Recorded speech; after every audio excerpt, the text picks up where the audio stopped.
Your geometry teachers, your algebra 2 teachers, everybody's going to say the word foil. Really, did I just do it? I'm amazing. All right. They're going to say, in the future, when you go to them, I'm not sure what to do here, they're going to say foil it. Well, you need to know what that language means. I don't use the word foil that often, and we're not talking about aluminum. Okay, not aluminum foil, not Miss Foil who sings. It's an acronym in order to how to work a problem that's a binomial times another binomial. Binomial means there were two terms. So this has two terms, this has two terms. Your teachers in the future are going to say, well, you just FOIL it. All that really means is you go back and you use the distributive property, which you guys have been doing for a while now, and most of you are pretty good at it. I'm going to do the, quote, FOIL method for you and show you what the FOIL stand for. Isn't that called an acronym? Okay. And so it works something like this. And it works out fine, but you really guys are smarter than the FOIL. You already know what you're doing, okay? So F in the word FOIL stands for the first term.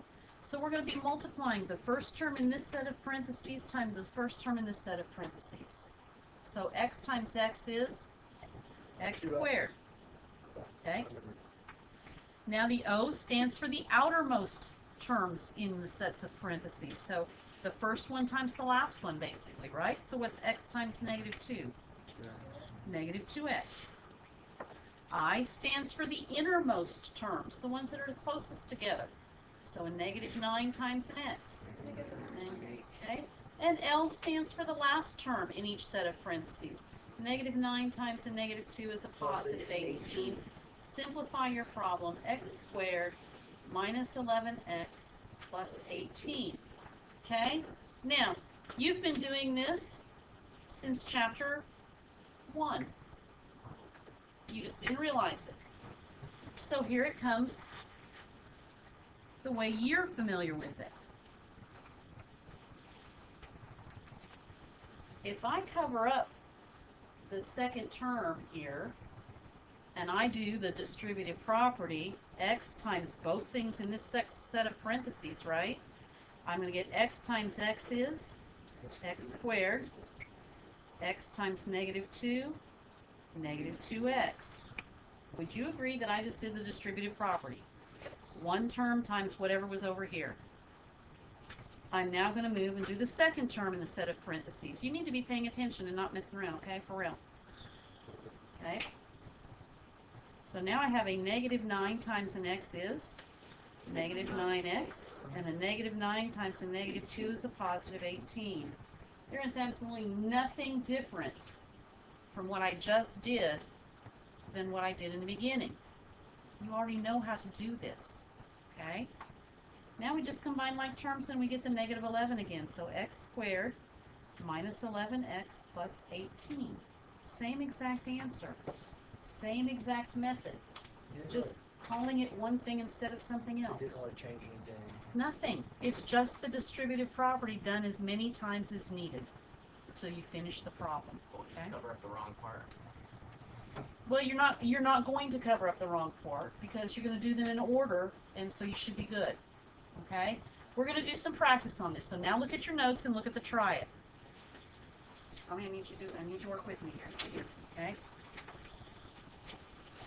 All right. So on this try it, quote, FOIL it, or do your distributive property twice. So I could pretend that the 6 isn't there, and then just do the distributive property. R times R is R squared. R times 4, 4R. Now, I'm going to do the second term. 6 times R, 6R, and 6 times 4, 24. Combine like terms.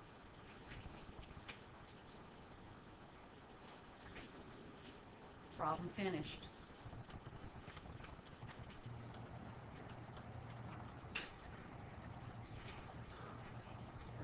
Yes, sir. I can't hear you. Do they have to be in order? They should, if there's only one variable, they should be in order. If there's two variables, there's not a problem, okay? All right. Now I'm going to work the second problem. I want you to work it too, but I want you to look how I'm lining things up. Because I'm going to show you something that one of my former students, I believe she was from Portugal. I think it's Portugal. She showed me this years ago, about 12 years ago, and I really liked it. And so I'm going to share it with you, and if you choose to do it, fine. If you choose not to do it, I have no problem with that either. Okay?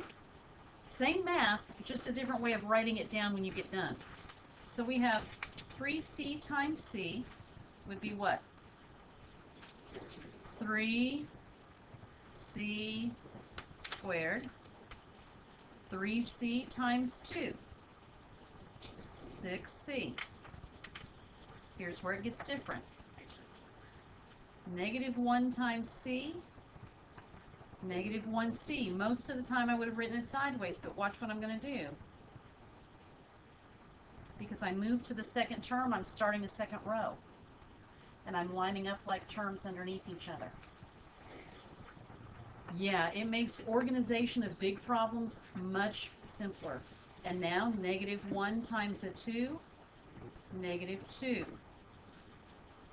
If you do this, you don't have to hunt and peck for the things that match. You've kind of organized them in the middle of the problem, so you don't have to try to organize them later.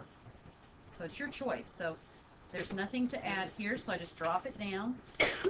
A positive 6 and a negative 1 become a positive 5 with a c next to it, and a negative 2.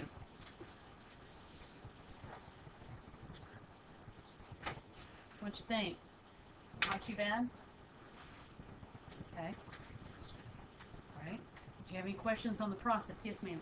Okay, so what happens if it doesn't line up perfectly? That's a great question. Okay, so no, you didn't mess up. Be nice. Okay, so if it doesn't exactly line up, like let's say there were no c squares. Maybe you had a c to the third power, but then suddenly you had no c squares. If you're paying attention to what your exponents are, you might leave a little space where if there comes a c squared, you could put it in there and just move over. Just blank it out. If it needs to scoot over, just scoot it over. Okay? Now, you're going to have problems like example 2, where it's a binomial times a trinomial. You can't just say go FOIL it because it's not 2 terms times 2 terms. FOIL will not work. You literally have to do the distributive property like I said in the beginning. I would cover this up, and I had a little piece of spreadsheet. Oh, there it is. So how do you know where to cover up first? It doesn't matter which one you I just go in order from left to right. If you'll do your math problems from left to right, your math becomes much simpler overall. Okay, I'm going to take this little piece of paper, and this is something that, honestly, if you have issues with being overwhelmed by too much visually, this is a great tool for you to maybe think of using. You could cover it up with a pencil. You could cover it up with whatever you have that would fit. I just happen to have this little piece of paper that I tore off. So notice I have 1 term here. I actually have 2 terms here times 3 terms. That means I'm actually going to cover up this term and go, okay, first term times this, the first term times this, and the first term times this. That way everything got multiplied by the first term. Once I finish that, I'll come back and go, okay, now it's the second term times this, times this, times this. Does that make sense? So let's walk through it and see what they've done. It's starting to curl on me. It's the end of the day. All right. So here we go. So if I have 2y times y squared, what would that become? 2y. And that's exactly what they have. Right here is the row where all the results are going to show up. And then I have a 2y times a 5y, 10y squared. Then I have a 2y times a negative 1. It's a negative 2y. Once I'm finished with this one, I'm done with that first term. Now I'm going to go to the second term here. So now I have a negative 3 times a y squared, negative 3y squared. Negative 3 times the 5y becomes the negative 15y. And then a negative 3 times a negative 1 became the positive 3. That makes sense? Okay. Combining like terms, you look for anything else that has an exponent of 3. There are none, bless you. Looking for y to the second powers, you've got a positive 10 here and a negative 3 there. When you add them together, you get your 7. Then y to the first powers are here and here. You add them together, same signs, add and keep. You get a negative 17, and then you bring the 3 down. Okay? I want you to look at this steroid problem we're about to do right now.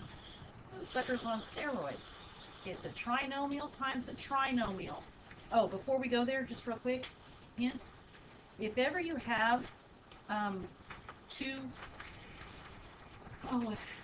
polynomials and they're not of equal size, like see how this one has 2 terms and this one has 3 terms?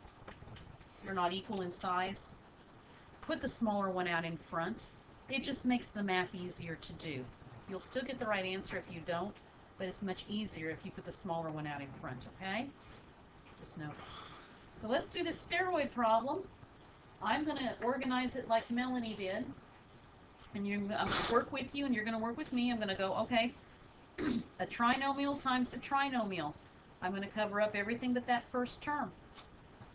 And that way I can keep track of it.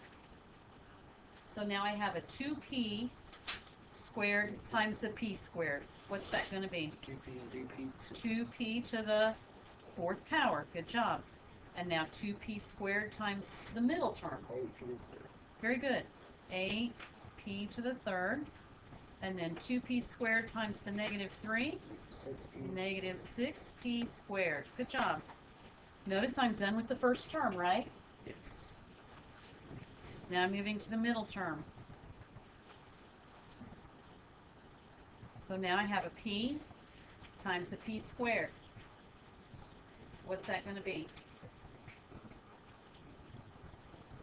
P to the 3rd power. So I'm going to be careful and make sure I put it in the 3rd power column, okay? So it's 1p to the 3rd power. And then I have, what's going to be next? How's it 1? Well, p times p is 1, right? Like 1 times 1 is 1, but p to the 1, p to the 2 is p to the 3. So you don't want to find negative 2. I'm not on the negative 2 yet. I'm on the middle term. I'm only dealing with the p here. I'm only dealing with this middle p. P times p squared is p to the 3rd power. I put a 1 so I would remember to add it later on. Okay? Now p times 4p, p to the 2nd power. So it's 4p to the 2nd power. And then p times the negative 3, it's a negative 3p. That was my 2nd row. Now I'm on the last value here, the negative 2. Negative 2 times p squared is going to be negative 2p squared. Negative 2 times 4p, negative 8p. Negative 2 times negative 3, positive 6. Now imagine if this was all written horizontally, all the way across here. And you had to go back and hunt and peck and find. Not easy, not fun, right? No. Okay, now column add, and let's see what you get for your final answer and see if you do it right. Okay, I'll be right back.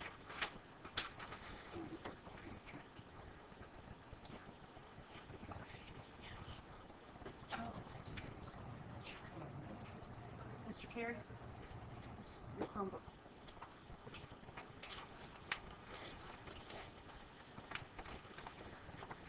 All right. Bringing it straight down, you have 2p to the 4th power plus what? 9. Good. 9p to the 3rd power. What did you do here?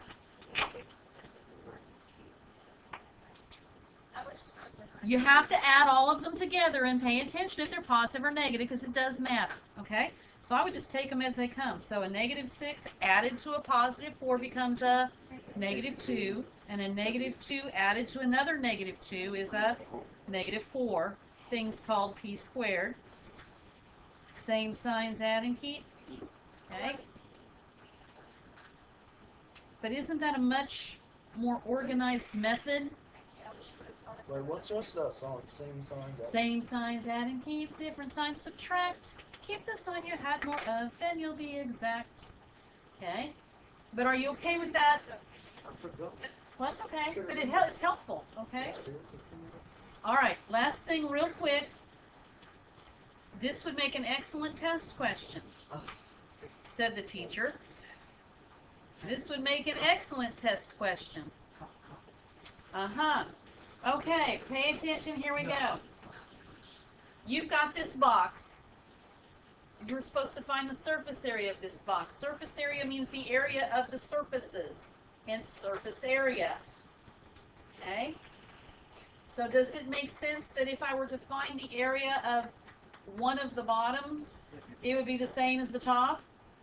Does it make sense that if I could find the area of one of the sides, it would be the same as the other three sides?